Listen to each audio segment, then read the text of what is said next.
Magandang araw po sa inyong lahat. Welcome to our second episode of Co-op Kapihan, where we bring you timely conversations that matter to the cooperative sector.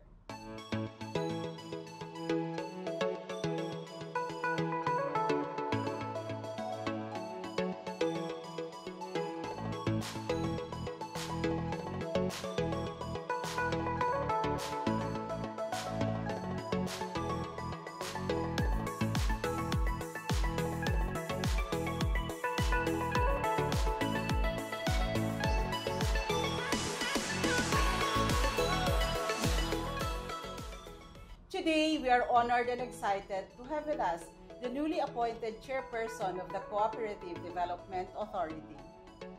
This is a chance to hear directly from him about his leadership's vision, priorities, and plans for the CDA and cooperatives. So, ladies and gentlemen, let's all welcome the chairperson of the Cooperative Development Authority, Yusek Alexander B. Raqueto.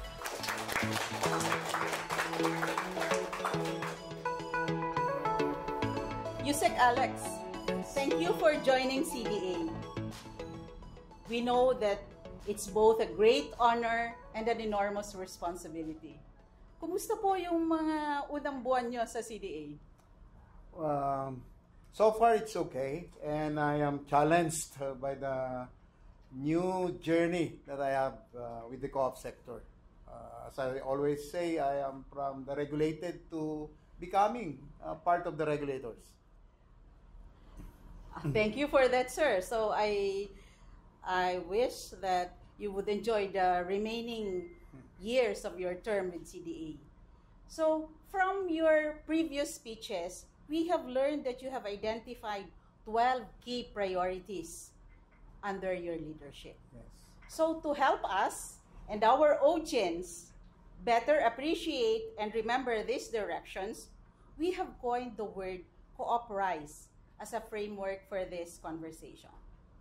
So today, we will walk through your priorities using this lens, exploring how each of these directions will shape a more dynamic, responsive, and empowering CDA for the cooperative sector. Okay, so let's begin. We will go through the cooperize framework one by one. Let's start with letter C, consultative and responsive CDA. We have heard in your previous speeches that one of the goals for you is to make CDA more consultative, responsive, and cooperative friendly. Please tell us about it. Yeah, I think my point of telling that is to make CDA lovelier and liked by the cooperative sector. Because I have seen and experienced that when CDA brings out a memorandum circular, seemingly it's more not liked rather than liked. Although this should be seen as part of the discipline. That's why I coined an acronym. The acronym is TAG. Ang CDA ay patuloy na tutulong, patuloy na aalalay, at patuloy na gagabay sa mga kooperatiba. Okay, thank you, sir. Another acronym na kailangang tandaan ng ating audience. So when we say tutulong, ang CDA ay patuloy na tutulong, aalalay at gagabay. Ano-ano pong mga programa ang ilulunsad ng CDA or itutuloy ng CDA para gawin itong mga programang ito? Siguro ang pinakamagandang foundation dyan ay yung konsultasyon.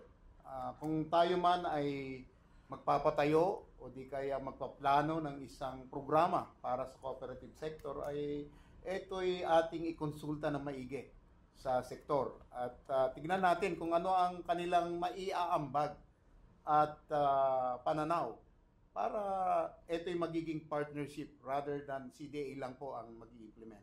And I think that's the best way to think of these projects. We'll do it together and then we'll share the efforts and we'll share the successes. And CDA would love to do that for endeavor. Okay. Sa tingin niyo po kaya, Yusek, ito pong klase ng programa, itong co-op kapihan, makakatulong ba to para maramdaman ng co-op sector na tayo ay patuloy na tumutulong, umaalalay at gumagabay sa kanila? Yes, I think this is a very good program. And under my watch, I will have to promote and sustain this because this is the best way for us to communicate with the sector. This is the best way for us to tell them what we want for them to do with us and to tell them what the future of the cooperative sector is in store for them and for the CDA. Okay, kanina sir, may nasabi kang minsan there was this impression that the CDA was not liked, or maybe there were times that some cooperatives may have felt disconnected or unheard in the past. So ano po yung mensahe nyo para sa kanila ngayon? They're welcome to talk with us. They're welcome to call us, and we are more than willing to visit them if they will invite us, because the best way to really communicate and be united is to really talk about each other's successes and failures that would become our basis and foundation for future actions. So they're welcome to CDA. Thank you, sir. So yun po, that CDA being a consultative and responsive CDA to the cooperative sector. Yes, yes. So let's move on to the next letter in the co-op-RISE framework. So let's go to the first O, on organizational strengthening. So dito naman, sir, we have heard you talking about mergers, consolidations, and strengthening federations. Could you elaborate on those plans and programs? I would like to start by saying that when we are smaller in terms of number of cooperatives, I think we're better. This would lessen frictions and competition at the countryside level. This would also lessen unwanted issues between and among cooperative leaders.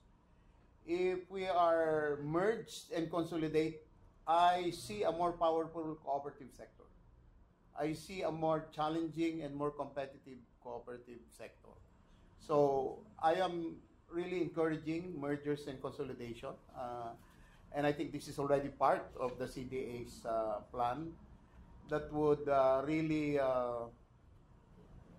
make us better in terms of operation, in terms of management, and in terms of competitiveness. No naman sa federation, I think we should now hand some of our supervisory and regulatory functions to federations and unions. But I would agree and suggest that federations should look into the process of unifying themselves first. I think that would be the best idea. I really believe that federations and unions knows better their members. And with that statement, they can do a better supervisory to their own ranks. So I am hereby encouraging them to be accredited, but first they have to organize themselves too and probably unite as one big federation for the whole cooperative sector in the Philippines. Thank you, sir, for that. In relation to this government's focus on agriculture cooperatives, how does merger and consolidation support the program on strengthening these cooperatives? Yeah, in agricultural cooperatives, they undergo the whole process from production, harvesting, processing, to product development. And I think when agricultural cooperatives unite, we are ensured that these processes are covered in the agricultural chain. These processes are going to be covered, and I am sure they're going to be more effective if they're united, rather than producing one product and identifying another market, compared to producing big chunk and big volume of products, and they have that ability to, to bargain too for a better price. So I suggest that the agricultural cooperative should also think of probably uniting and merging for a better cooperative sector.